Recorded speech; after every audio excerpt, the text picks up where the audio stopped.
बिस्मिल्लाहिर्रहमानिर्रहीम। अस्सलाम वालेकुम दोस्तों, मैं हूं अमजद महमूद और मेरे YouTube channel Amjad Mahmood official में आप सभी हजरात को खुश आमदीद। दोस्तों, आज हमारा माइक्रोसॉफ्ट वर्ड का लेक्चर नंबर 4 है। इस ग्रुप को पढ़ेंगे। इसके ज़रिए हम लिखे हुए डाटे की अलाइनमेंट, बुलेट्स, लाइन स्पेसिंग और इस तरह की बहुत सारी सेटिंग कर सकते हैं। जो भी हम माइक्रोसॉफ्ट वर्ड के अंदर डाटा लिखते हैं, कोई पैरा लिखते हैं, उस पैरे की सेटिंग के लिए हमें इस पैराग्राफ ग्रुप की ज़रूरत पड़ती है। तो ये हमारे पास पैराग्राफ ग्रुप है। तो आइए अपना सबक शुरू करते हैं। माइक्रोसॉफ्ट वर्ड के अंदर पैराग्राफ को इस्तेमाल करने के लिए ये हमने कुछ डाटा लिख लिया। अब इस डाटे के ऊपर इस पैराग्राफ को इस्तेमाल करते हैं। तो जी सबसे पहले जी हमारे पास 4 ऑप्शन है। इनको अलाइनमेंट कहते हैं। जो भी हमने डाटा लिखा, इस डाटे की अलाइनमेंट के लिए हम इन ऑप्शंस को यूज़ करते हैं। इस ऑप्शन को अलाइन लेफ़्ट कहते हैं। आपका डाटा इस लेफ़्ट तरफ से बिल्कुल बराबर में होगा और राइट तरफ से बराबर नहीं होगा। इसको अलाइन लेफ़्ट कहते हैं और बाय डिफ़ॉल्ट ये आपको अलाइन लेफ़्ट के अंदर ही मिलता है। मैं इस डाटे को सिलेक्ट करता हूँ। अलाइन लेफ़्ट को इस्तेमाल करने के लिए आपके पास शॉर्टकट की, आप कीबोर्ड से Ctrl+L का बटन प्रेस करेंगे तो अलाइन लेफ़्ट होगा, लेकिन ये बाय डिफ़ॉल्ट अलाइन लेफ़्ट ही होता है। अलाइन सेंटर, इसकी शॉर्टकट की आप कीबोर्ड से Ctrl+E का बटन प्रेस करेंगे तो अलाइन सेंटर करेगा। जैसे कि मैं अभी इस टेक्स्ट को सिलेक्ट करके इस बटन के ऊपर क्लिक करूं, इससे क्या होगा, आपका टेक्स्ट पेज के दोनों तरफ से मार्जिन को देखते हुए पेज के दरमियान में सेटिंग करेगा आपके टेक्स्ट की। जैसे कि मैं इसको भी साथ सिलेक्ट करके अब अलाइन सेंटर करता हूं, तो ये देखें आपका टेक्स्ट बिल्कुल पेज के सेंटर में आ रहा है। ये अलाइन राइट है। इसकी शॉर्टकट की Ctrl+R का बटन प्रेस करेंगे तो अलाइन राइट करेगा। आपका जो भी अलाइनमेंट है वो राइट तरफ से बिल्कुल बराबर होगी और लेफ़्ट तरफ से बराबर नहीं होगी।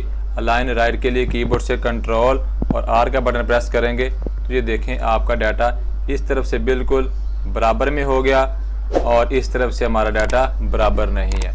तो ये इस तरीके से आप अपने टेक्स्ट की अलाइनमेंट कर सकते हैं। और ये हमारे पास लास्ट ऑप्शन है, इसको जस्टिफाई की ऑप्शन कहते हैं। Ctrl+J का बटन प्रेस करेंगे तो ये हमारे टेक्स्ट को जस्टिफाई कर देगा। जस्टिफाई मतलब दोनों तरफ से हमारा टेक्स्ट बराबर कर देगा, दोनों तरफ से अलाइनमेंट बराबर कर देगा। जैसे कि अभी देखें इस तरफ से भी हमारी अलाइनमेंट बराबर होगी और इस तरफ से भी हमारी अलाइनमेंट बराबर होगी। तो ये जस्टिफाई के ऑप्शन के अंदर से इस चीज़ को हम इस्तेमाल कर सकते हैं। जस्टिफाई के साथ ये एक और छोटा सा बटन बना है, इसके ऊपर अगर हम क्लिक करें तो जस्टिफाई लो है, जो कि बाय डिफ़ॉल्ट यही होता है। जस्टिफाई मीडियम पे क्लिक करेंगे तो मज़ीद थोड़ी स्पेस बढ़ा के आपके डाटे को मज़ीद जस्टिफाई करने की कोशिश करेगा। जस्टिफाई हाई है तो ये मज़ीद और स्पेस बढ़ा के आपके टेक्स्ट को मज़ीद जस्टिफाई करने की कोशिश करेगा। अब उसके बाद हमारे पास ये ऊपर वाली ऑप्शन है, इनको कहते हैं बुलेट्स एंड नंबरिंग। अगर हमने कोई डाटा इस तरीके से लिखा है तो उस डाटे को हम नंबर लगाने के लिए, शो करवाने के लिए, तो ये हमारे पास बुलेट्स एंड नंबरिंग की ऑप्शन इस्तेमाल की जाती है। जैसे कि ये देखें अपने टेक्स्ट को आप किसी तरीके से कोई बुलेट लगाना चाहो, इस ऑप्शन से आप अपने टेक्स्ट को बुलेट्स लगा सकते हो। कोई तस्वीर भी अपने डाटे के अंदर लगा सकते हैं। उसके लिए आप डिफाइन न्यू बुलेट्स की ऑप्शन में जाएंगे और उसके बाद आप पिक्चर के ऑप्शन पर जाएंगे। पिक्चर के ऑप्शन में जाने के बाद ये पिक्चर की ऑप्शन आपके पास ओपन हो जाएगी। आपने कौन सी पिक्चर अपने बुलेट्स के तौर पे इस्तेमाल करनी है, आप अपना कोई लोगो, कोई मोनोग्राम या कोई और तस्वीर पिक्चर को बुलेट के तौर पे इस्तेमाल करना चाहते हो तो ब्राउज़ में जाके उस फाइल को सिलेक्ट कर लेंगे। वो फाइल हमारे कंप्यूटर सिस्टम में जहाँ भी सेव होगी उस लोकेशन में चले जाएंगे और उस लोकेशन में जाने के बाद उस मुतलका आप तस्वीर को सिलेक्ट करेंगे, इंसर्ट करेंगे, वो तस्वीर आपकी इस जगह पे इंसर्ट होगी।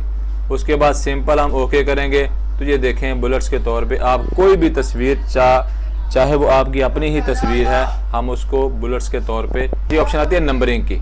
आपके पास ये डिफरेंट नंबर्स हैं, आप अपने डाटे की जो लाइनें हैं उनको किस नंबर से शो करवाना चाहते हैं। ये देखिए आपके पास अल्फ़ बे भी आप इसको इस्तेमाल कर सकते हो, फर्स्ट सेकंड 1 2 3 इस तरीके से, ABC इस तरीके से।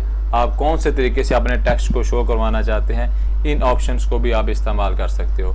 और अगर आप खुद की कोई नंबर लिस्ट तैयार करना चाहते हो तो डिफाइन न्यू नंबर फॉर्मेट, इस ऑप्शन के ऊपर क्लिक करेंगे तो नंबर स्टाइल, इधर से आप मज़ीद कोई स्टाइल सेलेक्ट कर सकते हैं। जैसे कि ये 1 2 3 है, अल्फ़ बे है और इस तरीके से ये गिनती है, ABC है, फिर फर्स्ट सेकंड है, 1 2 3 आप करना चाहते हो तो 1 2 3 के ज़रिए भी आप कर सकते हो, फर्स्ट सेकंड कर सकते हो, 01 001, उसके बाद 0001 सो ऑन।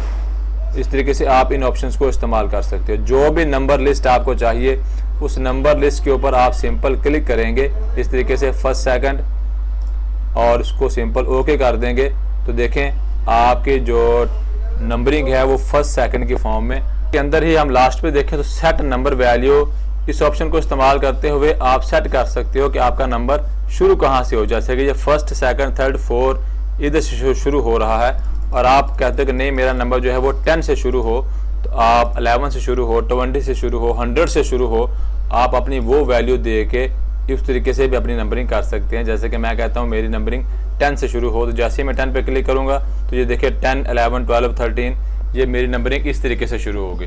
जैसे कि ये नंबरिंग है तो मैं इसी तरीके से आप इसको भी कोई ना कोई नंबरिंग आप ये देखें, आप कोई भी नंबरिंग अपने टेक्स्ट को इस तरीके से इस्तेमाल कर सकते हैं। उसके बाद हमारे पास ये तीसरी ऑप्शन मल्टी लेवल लिस्ट है। मल्टी लेवल की लिस्ट बड़ी ये भी इस्तेमाल में आती है अगर आपने कोई पेपर बनाने हैं, मल्टीपल चॉइस बनाने हैं, और इस किस्म की आप हेडिंग और सब हेडिंग की फिर आगे मल्टी हेडिंग अगर आप किसी तरीके से शो करवाना चाहते हो किसी पेपर में किसी आइटम में, तो उस तरीके से मल्टी लेवल लिस्ट को हम इस्तेमाल कर सकते हैं। उसके लिए हम डाटा इस तरीके से लिख लेंगे मल्टी लेवल के लिए, और डाटा लिखने के बाद देखिए मैंने डाटा को सिलेक्ट किया और मल्टी लेवल लिस्ट के अंदर आके मैं कोई भी मल्टी लेवल लिस्ट को इस तरीके से सिलेक्ट कर लूँगा।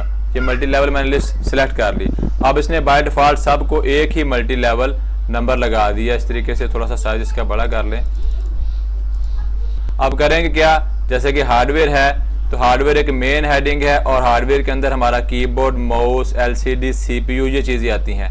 तो हमने हार्डवेयर की ये वाली सब हेडिंग्स बनानी है। जिनको सब हेडिंग बनानी है उस जगह पे अपना कर्सर लेके आएंगे और कीबोर्ड से टैब का बटन प्रेस करेंगे तो ये देखिए इस तरीके से ये हमारी इसकी सब हेडिंग्स बन रही हैं। ठीक है, अब उसके बाद सॉफ्टवेयर है और सॉफ्टवेयर नंबर 2 के अंदर आ रहा है। अब सॉफ्टवेयर की सब हेडिंग विंडो, माइक्रोसॉफ्ट ऑफिस, इन पेज, फोटोशॉप ये इसकी सब हेडिंग है। तो सॉफ्टवेयर के ऊपर क्लिक करेंगे, अब विंडो और टैब का बटन प्रेस करेंगे इस तरीके। उसके बाद हमारे पास ये प्रिंटर की ऑप्शन है तो प्रिंटर नंबर 3 हेडिंग आ गया। प्रिंटर के अंदर हमारे पास एक इम्पैक्ट प्रिंटर है और ये एक नॉन इम्पैक्ट प्रिंटर है। तो सबसे पहले इम्पैक्ट प्रिंटर की हेडिंग्स बना लेते हैं। इम्पैक्ट प्रिंटर को हम इस तरीके से टैब का बटन प्रेस करेंगे, ये इम्पैक्ट प्रिंटर आ गया। अब इन इम्पैक्ट प्रिंटर के अंदर हमारी मजीद हेडिंग्स है। डॉट मैट्रिक्स प्रिंटर ये एक इम्पैक्ट प्रिंटर है, तो ये अब इम्पैक्ट प्रिंटर की ये हेडिंग बनेगा। तो उसके लिए अब इसको एक दफ़ा टैब और दोबारा फिर टैब करेंगे, अब ये इसकी हेडिंग बन गया। ड्रम प्रिंटर ये भी इम्पैक्ट प्रिंटर की एक टाइप है, तो इस तरीके से ये भी बन गया। लाइन प्रिंटर ये भी इम्पैक्ट प्रिंटर की ही एक टाइप है, तो इस तरीके से अब इम्पैक्ट प्रिंटर बन गया। उसके बाद ये नॉन इम्पैक्ट प्रिंटर है नंबर 4 पे। नॉन इम्पैक्ट प्रिंटर के अंदर हमारे पास ये लेज़र प्रिंटर है, ठीक है, और उसके बाद हमारे पास ये प्लॉटर है और उसके बाद हमारे पास ये इंकजेट प्रिंटर है। तो इस तरीके से आप अपने हेडिंग्स को इस्तेमाल कर सकते हो कि हम इसके अंदर अपने डाटे को किस तरीके से तरतीब लगा सकते हैं, किस तरीके से डाटे को सेट कर सकते हैं और मल्टी लेवल लिस्ट को किस तरीके से इस्तेमाल कर सकते हैं। इस तरीके से देखो आप अपने डाटे की सेटिंग कर सकते हैं। किसी भी पेपर्स के अंदर अगर आपने मल्टीपल चॉइस बनाने हैं तो इस तरीके से हम अपने डाटे की सेटिंग कर सकते हैं। तो दोस्तों अगर अब हमने मज़ीद इसको अपने टेक्स्ट के अंदर सेट करना है, एक पेपर की शक्ल में सेट करना है, तो उसके लिए देखें इसको हम सिलेक्ट करेंगे और सिलेक्ट करने के बाद हम लेआउट के अंदर हम कॉलम्स के अंदर आएंगे और नंबर 2 इसको सिलेक्ट करेंगे, कॉलम 2 बना दो इसको। तो ये देखें इस तरीके से 2 कॉलम बन गए। मज़ीद सॉफ्टवेयर की हेडिंग्स को इस तरीके से सिलेक्ट करेंगे और इसको 2 कॉलम में कन्वर्ट कर देंगे। इसी तरीके से ये प्रिंटर की ऑप्शन है, इसको सिलेक्ट करेंगे प्रिंटर्स के ऑप्शन को, और प्रिंटर के ऑप्शन को सिलेक्ट करने के बाद भी हम 2 कॉलम ये देखें इस तरीके से हम अपने टेक्स्ट को मज़ीद कॉलम्स के अंदर सेट कर सकते हैं। अपने टेक्स्ट को मज़ीद हम पेपर्स की शक्ल में डिज़ाइन कर सकते हैं। अब इस तरीके से हम अपने टेक्स्ट को मज़ीद तैयार कर सकते हैं। अब ये हार्डवेयर है, इसको अब हम थोड़ा सा बोल्ड कर लेते हैं ताकि जो वाज़िया हो जाए, और उसके बाद सॉफ्टवेयर इसको भी बोल्ड कर लिया, थोड़ा सा वाज़िया हो गया। प्रिंटर और प्रिंटर को बोल्ड कर लिया, सो ऑन। इस तरीके से हम अपने टेक्स्ट की मज़ीद सेटिंग करके हम किसी भी किस्म का पेपर तैयार कर सकते हैं। अपने